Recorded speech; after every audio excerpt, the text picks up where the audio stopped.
சரி, என்ன கைதிட்ட காணோம்?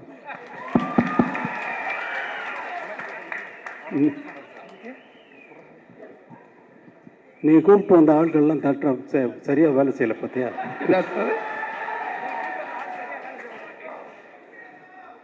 சார் எல்லாமே அன்பு தம்பிகள் தான் சார், அன்னைகள் தான் சார். அப்போ உன் பேரை சொன்னவொடனே ஏன் கைதட்டில் விசில் அடிக்கல? இல்லைங்க சார், அது நீங்க பேசுறப்ப குறுக்கிடக்கூடாதுன்றதுக்காக அமைதியா இருக்காங்க சார். இப்போ எத்தனை படத்தில் நடிக்கிறீங்க? எத்தனை படத்தில் கதாநாயகன் நடிக்கிறீங்க சார்? இப்போ 3 படத்தில் நடிச்சு முடிச்சிருக்கீங்க சார்.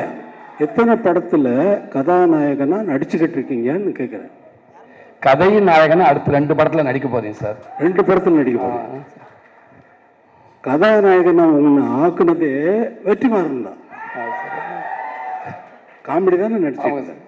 இப்போ நீ கதாநாயகனா நடிக்கிறது காமெடியா கதாநாயகனா?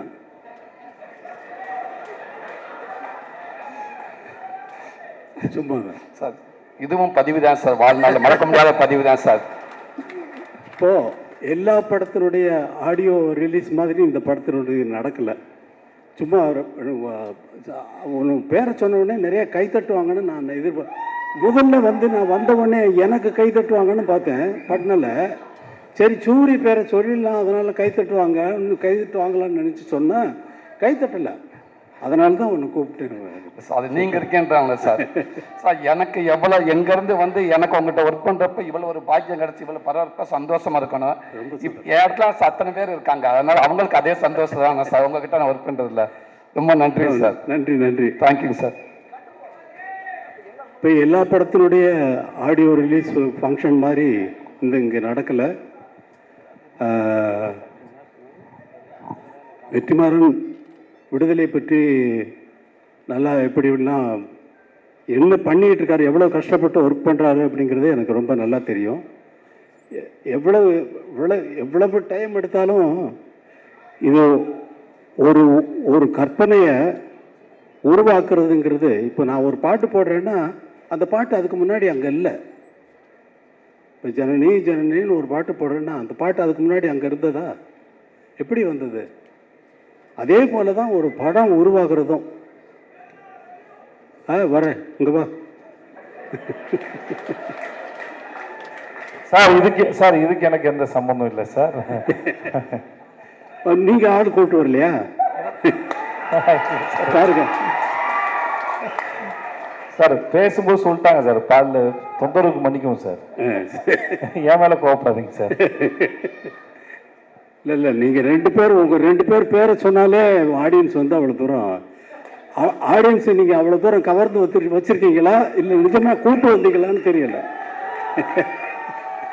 ஆனால் நீங்கள் தான் சொன்னீங்க எனக்கு. ஆமாம் சார், ஆமாம் சார். நீங்கள் தான் சூரி ஆள் கூப்பிட்டு வந்து சொல்லி அவர் தான் எனக்கு சொன்னார். இங்கே இது விடுத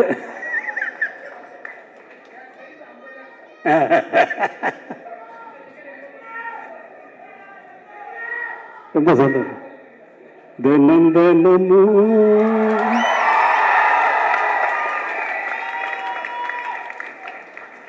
ஏன் நினைப்பு வளைக்கிறதே என்ன துளைக்கிறது. ஏண்டா இந்த உலகத்தில் பிறந்தோம்னு தினம் தினமும் ஏன் நினைப்பு என்னையே வளைக்குதே என்னையே துளைக்குதேன்னு நான் பாடுறேன். அவ்வளோதான். அதை தினம் தினமும் ஓ நினைப்புன்னு கதாநாயகிக்கு போட்டாச்சு. அதை பாடுறதுக்கு சஞ்சய் சுப்பிரமணியம் அவர்களை வச்சு நான் பாட்டை எடுத்துட்டேன். எடுத்துனதுக்கு அப்புறமா வெற்றிமாறன் இல்லை சார் உங்கள் வாய்ஸ் வேணும்னாரு. அப்புறம் அவருக்குன்னு ஒரு பாட்டு மனசில் ஒரு மாதிரியாக இருக்குது அப்படின்னு சொல்லி பாட்டேன். மனசில் ஒரு மாதிரியாக இருக்கு. அமைதியாக கேளுங்க. மனசில் ஒரு மாதிரியாயிருக்கு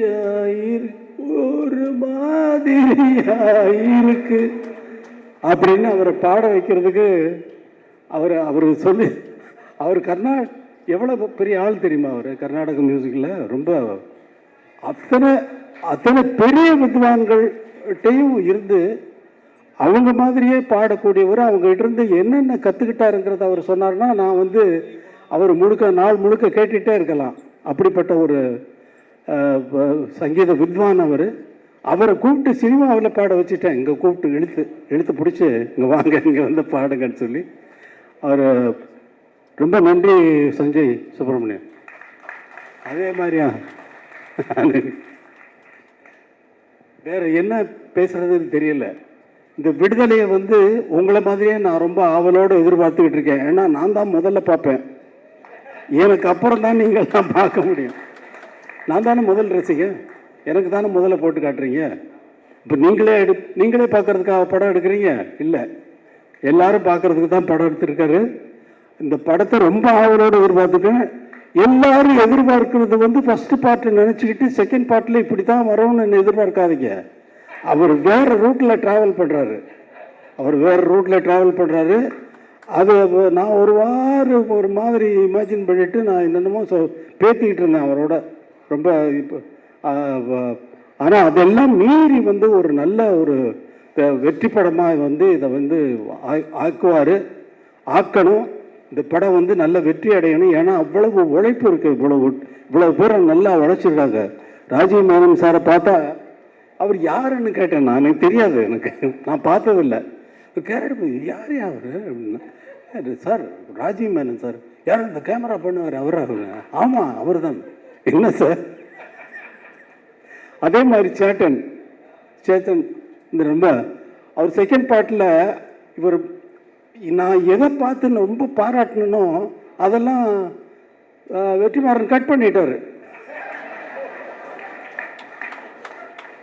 அவரை கூப்பிட்டு ஸ்டுடியோவில் வச்சுட்டு அவங்க ஃபேமிலி எல்லாமே வந்து அவரை ரொம்ப பாராட்டினேன். அவ்வளோ தூரம் ரொம்ப நல்லா நடிச்சிருக்கீங்க அப்படின்னு சொல்லி பாராட்டினா சார் எனக்கு லைஃப்பில் இது ரொம்ப பெரிய விஷயம் சார் அப்படின்னாரு. ஆனால் அதெல்லாம் நான் வந்து எதிர்பார்த்து பார்த்தா அதெல்லாம் கட் பண்ணிட்டாரு வெற்றிமாறன். ஆனால் அவர் தானே டைரக்டர், அவர் டிசைட் பண்ணுறாரு. அவர் டிசைட் பண்ணுறது தான் நம்ம படமாக பார்க்குறோம். இந்த ஒரு படத்தை உருவாக்குறது ஒரு ரொம்ப கஷ்டமான விஷயம். ஒரு டியூனை உருவாக்குறது அதே போல். டியூன் வந்து எனக்கு வந்து எப்பொழுதுமே என்ன இருக்கும்னா, ஒரு டைரக்டர் ஒரு படம் ஒர்க் பண்ணுறேன்னா மைண்டு உள்ளே வந்து ஒரு சுச்சுவேஷன் சொன்னாங்கன்னா உள்ளே வந்து பிளாங்க் ஆகிடும், எம்டியாக இருக்கும், ஒரு கற்பனையும் இருக்காது. ஆரம்பித்தாச்சுன்னா அது பாட்டுக்கு வந்துக்கிட்டே இருக்கும். ஒரு டைரக்டர் வந்து ஒரு படம் நான் தெலுங்கில் ஒர்க் பண்ணுறேன். அந்த படத்துக்கு அந்த கதை சொன்ன உடனே இந்த படத்துக்கு சார் நான் ஒரு ஆகாயத்தில் ஒரு புள்ளி வைக்கணும் அப்படின்னு என்னுடைய எண்ணம். அதாவது இசையில் ஆகாயத்தில் எப்படி புள்ளி வைப்பீங்க? அதே மாதிரி இந்த படத்தினுடைய இசை வந்து ஆகாயத்தில் புள்ளி வச்ச மாதிரி இருக்கணும்னு நினச்சிக்கிட்டு போகிறேன் கம்போசிங்க்கு. அவர் அவங்க எல்லாம் பாட்டெல்லாம் எழுதிட்டு வந்துட்டாங்க ஃபுல்லாக கம்ப்ளீட்டாக. அப்படியே தூக்கி வச்சுட்டு அவங்க அவங்க எழுதிக்கிட்டு வந்த பாட்டெல்லாம் வரிசையாக டியூன் பண்ண ஆரம்பித்தேன். அந்த மாதிரி ஒரு படம் பண்ணேன். இது என்னுடைய எக்ஸ்பீரியன்ஸு.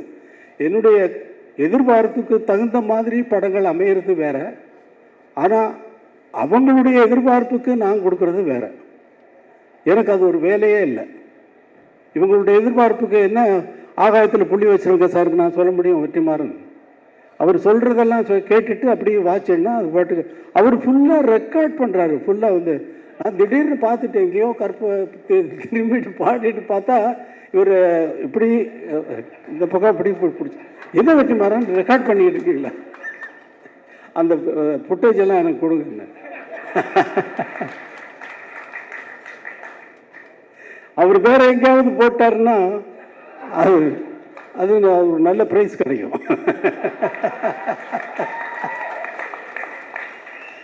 ப்ரைஸு